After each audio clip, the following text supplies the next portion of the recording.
জনগণ যারা দিয়েছে আওয়ামী লীগের রাজনীতি এই বাংলার জমিনে চলতে পারে না। এই বাংলার মাটিতে আওয়ামী লীগ একটি অপবিত্র নাম। এই অপবিত্র নামের রাজনীতি এই বাংলার মানুষ আর কোনদিন গ্রহণ করবে না।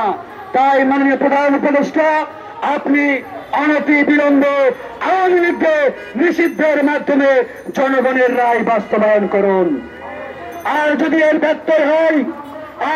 ব্যত্যয় ঘটে তাহলে আমরা বলেছি বিপ্লবের পক্ষের শক্তিগুলোকে নিয়ে, রাজনৈতিক দলগুলোকে নিয়ে আরো কঠোর কর্মসূচি সামনে আসবে।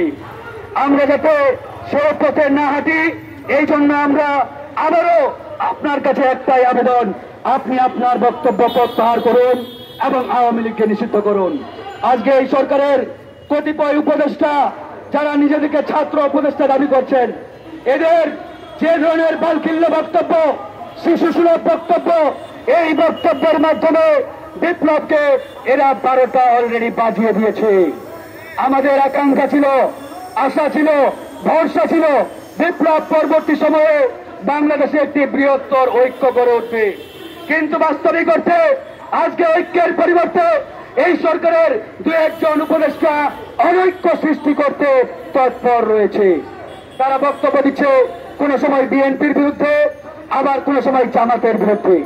আরে ভাই, বিপ্লব পরবর্তী সময়ে জামাত, বিএনপি, গণ অধিকার এবং অন্যান্য দল সবার যেখানে একটা বৃহত্তর ঐক্য দরকার, সেখানে যদি এই সরকার চেয়ারে বসে অনৈক্য সৃষ্টির পায়তারা করে, তাহলে এদের মাধ্যমে জনগণের আকাঙ্ক্ষা বাস্তবায়ন সম্ভব নয়। আরেকটি কথা বলে শেষ করব বন্ধুগণ, আজকে দু একটি দল আমরা দেখতে পাচ্ছি তারাও আড়ালে আবডালে আওয়ামী লীগকে পুনর্বাসনের চিন্তা করছেন, চেষ্টা করছেন। তাদের উদ্দেশ্যে একই বার্তা, একই মেসেজ, শেখ হাসিনার দিকে তাকান। শেখ হাসিনা বাংলাদেশে টিকতে পারেন নাই, ভারতে পালিয়ে যেতে বাধ্য হয়েছেন। তাই আপনারা যদি মনে করেন আওয়ামী লীগকে গোপনে রাতের আধারে পুনর্বাসন করবেন আর এদেশের মানুষ আপনাদেরকে ফুলের মালা দিয়ে ক্ষমতার চেয়ারে বসাবে, আপনারাও বোকার স্বর্গে রয়েছেন।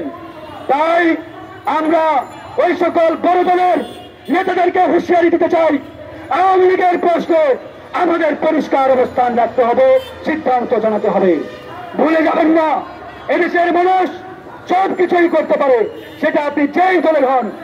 আমাদের দলেও আমরা ছাড় দেই নাই, আমাদের দলেও এরকম বিচ্ছিন্ন ঘটনা ঘটলে সাথে সাথে আমরা অ্যাকশন নিয়েছি।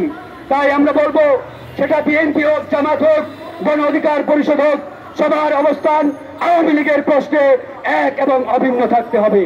আওয়ামী লীগকে কোনো ছাড় দেওয়ার সুযোগ নেই বন্ধুগণ। তাই আওয়ামী লীগকে নিষিদ্ধ, গণহত্যার বিচারের যে দাবি আজকে আমরা তুলেছি, এই দাবি বাস্তবায়ন না হওয়া পর্যন্ত আমাদের এই লড়াই চলছে, চলবে। আমরা ঘরে ফিরবো না ইনশাআল্লাহ। ভালো থাকবেন, আল্লাহ হাফেজ।